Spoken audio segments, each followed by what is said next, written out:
Spine surgery के 5 सबसे बड़े मिथ्स और ड्राई नीडलिंग आपको बैक पेन से कैसे राहत दे सकता है, इसके बारे में जानकारी आपको इस वीडियो में मिलेगी। मैं doctor Kausar, pain medic pain clinic Pune से। कई पेशेंट मेरे पास आते हैं जिनको लो बैक पेन होता है और उनको हर बार लगता है क्या मुझे स्पाइन सर्जरी करना पड़ेगी। आज हम थोड़े एक सेंसिटिव टॉपिक के बारे में बात करने वाले हैं, जो कि है स्पाइन सर्जरी। अक्सर मरीजों को जो बैक पेन लेके आते हैं उनको कई जगह बोला जाता है कि उनको स्पाइन सर्जरी का ज़रूरत पड़ेगा, लेकिन क्या यह ज़रूरी है? आज मैं सर्जरी से जुड़े 5 बड़े मिथ्स को बारे में जानकारी दूंगी। और dry needling, ultrasound guided dry needling, ये एक बहुत ही लेटेस्ट पेन रिलीफ मेथड है या प्रोसीजर है, जिससे आपको अच्छा पेन रिलीफ आ सकता है और हो सकता है कि आपको स्पाइन सर्जरी की ज़रूरत ना पड़े। तो सबसे पहला मिथ कि सर्जरी ही ये एकमात्र उपाय है। तो कई बार जो स्पाइन है, इसमें कई बार लोगों को लो बैक पेन होता है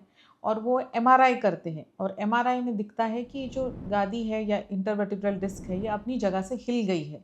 तो कई बार लोगों को लगता है कि अभी ये गादी हिल गई है तो सर्जरी ही इसका उपाय है। एमआरआई की रिपोर्ट में आपको दिखेगा कि डिस्क बल्ज है या ये जो डिस्क है ये अपनी जगह से हिल गई है, और इसके वजह से कई बार अलग अलग जगहों पे आप अगर देखेंगे तो बोलेंगे कि आपको सर्जरी का ज़रूरत है या आपको इंजेक्शन का ज़रूरत है। तो इस पॉइंट पे मैं बोलना चाहूँगी कि 80% जो स्लिप डिस्क होते हैं ये बिना सर्जरी के भी ठीक हो सकते हैं। हमारे क्लिनिक में ऐसे कई पेशेंट हम कर चुके हैं जिनको अल्ट्रासाउंड गाइडेड ड्राई नीडलिंग करने पे जो मांसपेशी पे जो खिंचाव रहता है, जो पीठ के मसल पे जो स्पाज्म रहता है, इसको हम रिलैक्स करते हैं और उसकी वजह से जो नसों का दबाव है और जो मनकों का दबाव है ये धीरे धीरे कम होने लगता है। जो आपके पीठ के मसल होते हैं इसमें कुछ ट्रिगर पॉइंट्स होते हैं और इसको अगर हम रिलैक्स करते हैं तो आपका बैक पेन कई हद तक मैनेजेबल हो जाता है। ये सर्जरी का विकल्प है, खासकर जिसमें जो पेन का ओरिजिन है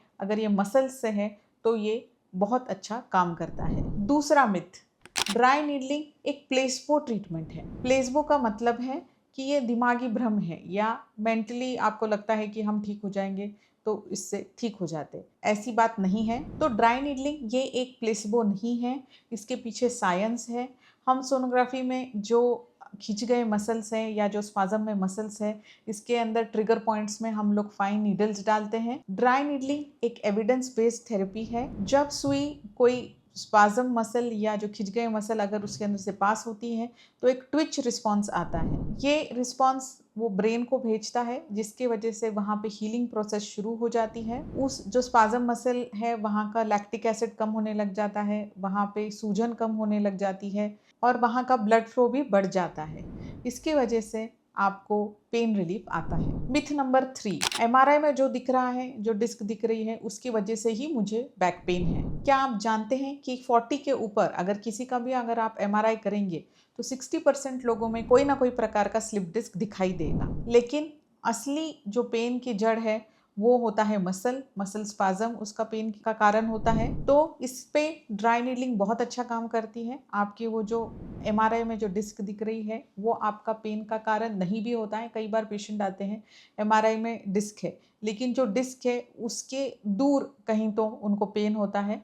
तो बेसिकली उस डिस्क की वजह से आपका पेन नहीं है, पेन का कारण असल में मसल है और मसल्स को अगर ट्रीट करते हैं तो पेन चला जाता है। चौथा मिथ, एक तो दर्द बर्दाश्त करते रहो, गोली मत खाओ, कोई ट्रीटमेंट मत लो, या तो सीधा ऑपरेशन करा लो। सबसे पहले आपको कोई भी तरीके का पेन सहना नहीं है। यहाँ पे हमारे पेन क्लिनिक में ऐसे मल्टी मोडल पेन थेरेपीज़ हैं जिससे हम आपके पेन को कम करने की कोशिश करते हैं। तो आपको कोई भी तरीके का पेन ये सहना नहीं है। कोई भी बैक पेन या बैक से जो पेन पैरों तक जाता है, इसको आपको सहना नहीं है। पेन मेडिक में ऐसे कई ट्रीटमेंट्स अवेलेबल है जिसकी वजह से आपका पेन जड़ से ख़त्म हो सकता है। पांचवा मिथ कि ड्राई नीडलिंग ये एक बहुत पेनफुल चीज़ होगी और इससे मुझे ज़्यादा तकलीफ होगी। तो बेसिकली ड्राई नीडलिंग ये बिल्कुल भी पेनफुल प्रोसीजर नहीं है। आपको पहले हम लोग कुछ जेल लगाते हैं जिसकी वजह से आपको बिल्कुल पेन नहीं होता। ये हेयर लाइक फाइन बारीक सुई होती है जो आपके बस मसल को रिलैक्स करने में मदद करती है। इस सर्जरी के अगेंस्ट तो इसका पेन कुछ भी नहीं है। बहुत ही फाइन नीडल्स होते हैं, आपको ज़्यादा तकलीफ नहीं होती है और वो मसल रिलैक्स होने में मदद होती है। ये नॉन मेडिकेटेड नीडल्स होते हैं, इसमें कोई दवाई नहीं होती और आप प्रोसीजर के बाद अपने नॉर्मल रूटीन में आ सकते हैं। तो फ्रेंड्स, अगर आपके जान पहचान वालों में अगर किसी को बैक पेन है या किसी को एमआरआई में कोई डिस्क है या आपको अगर लगता है कि सर्जरी ही करना इसका अल्टीमेट उपाय है, तो आप ज़रूर नीचे दिए गए नंबर पर संपर्क करें। हम आपको आपके सब एग्जामिनेशन करके और आपके रिपोर्ट्स देख के आपको राइट ट्रीटमेंट सजेस्ट करते हैं। यहाँ पे मल्टी मोडल ट्रीटमेंट आपको अवेलेबल होगी जो ज़्यादा पेनफुल नहीं है, जिसमें रेस्ट की ज़रूरत नहीं है। तो बेसिकली बैक पेन के लिए सर्जरी ही एक उपाय नहीं है और इसमें और कई उपाय हैं और आप मेरे कमेंट सेक्शन में भी लिख सकते हैं अगर आप ऐसे कोई पेन के थ्रू जा रहे हैं। Like, share and subscribe my channel pain medic pain clinic Pune.